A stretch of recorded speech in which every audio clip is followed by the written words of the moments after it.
Friends, welcome to my channel. ఎలా ఉన్నారు friends? అందరూ బాగున్నారా? మేమైతే చాలా బాగున్నామండి. నా స్టోరీస్ ఎలా ఉన్నాయనేది చూసేయండి. ఎక్కడ స్కిప్ చేయకుండా చూడండి. ఫుల్ అర్థం అవుతాయి కదా. ఏదో ఒకటి దాంట్లో మంచి విషయం అయితే కంపల్సరీగా ఉంటుంది. అలాంటి స్టోరీస్ అనేది నేను చెప్తున్నాను. కొత్త వాళ్ళు చూసేవాళ్ళు నా ఛానల్ని సబ్స్క్రైబ్ చేసుకోండి. పక్కన 3 బెల్స్లో ఆల్ బెల్ సెలెక్ట్ చేసుకుంటే నేను పంపించే ప్రతి కొత్త నోటిఫికేషన్ మీ వరకు వస్తుంది. ఈరోజు స్టోరీ వచ్చేసి జింక అందం గురించి మనం ఇక్కడైతే తెలుసుకుంటున్నామండి.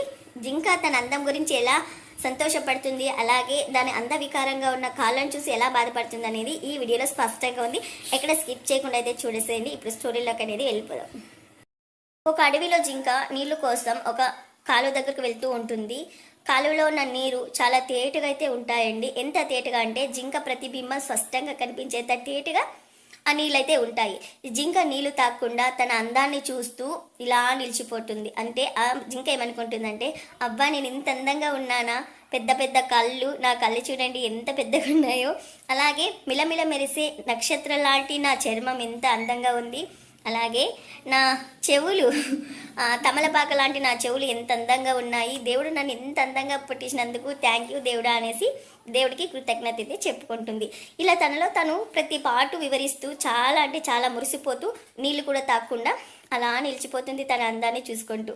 ఇలా చూసుకుంటూ కాళ్ళ దగ్గరికి వచ్చేసరికి మొహం అంతా దిగువేసేసి, అయ్యో నా కాళ్ళు ఎందుకు ఇలా ఉన్నాయి, నా కాళ్ళు ఇంత అందవికరంగా ఉన్నాయి ఏంటి, ఇంత అందమైన నాకు దేవుడు ఎందుకు ఇలాంటి కాళ్ళు ఇచ్చాడు, దేవుడు నన్ను చాలా అన్యాయం చేశాడు, నాకు చాలా అన్యాయం చేశాడు, దేవుడా ఎందుకు నన్ను ఇంత అందంగా పుట్టించి నా కాళ్ళు ఎందుకు అంత అందవికారంగా ఇచ్చావు అనేసి బాధపడుతూ, ఇంతకుముందు ఆనందంగా ఉండే జింక కాళ్ళ దగ్గరకు వచ్చేసరికి మొహం అంతా దిగేసుకొని చాలా బాధ అయితే పడుతూ ఉంటుంది.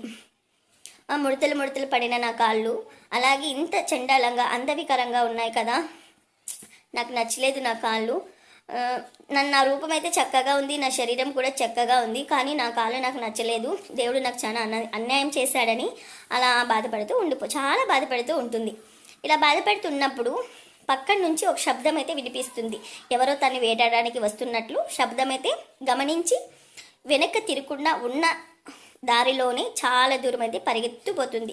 తనకు ప్రమాదం తప్పింది అన్నంత వరకు అది పరిగెత్తుతూనే ఉంటుంది.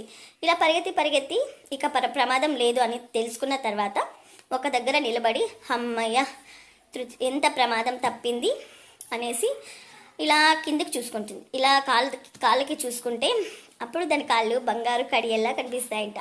ఎందుకంటే ప్రమాదం తప్పించింది కాళ్ళే కదండి, అందుకు ఇంత అందం ఇచ్చి నా కాళ్ళు ఇంత అందవికారంగా ఇచ్చిన భగవంతుని తిట్టుకున్నది జింక. తర్వాత ప్రమాదం తప్పిన తర్వాత దాని కాళ్ళు బంగారు కడియంలా కనిపించాయంట. అప్పుడు దానికి అర్థమైంది, ఎందుకు దేవుడు నాకు ఇలాంటి కాళ్ళు ఇచ్చాడనేసి అర్థం చేసుకొని దేవుని క్షమాపణ అడుగుతూ దేవునికి కృతజ్ఞత అనేది తెలుపుకుందంట. ఈ కథలో మీకు ఏది అర్థమైందో నాకు కామెంట్ చేయండి. అలాగే ఈ కథ నచ్చినట్లయితే ఒక లైక్ చేసి, నాకు కొత్తగా నా ఛానల్ చూసేవాళ్ళు సబ్స్క్రైబ్ చేసుకోండి. Thank you for watching.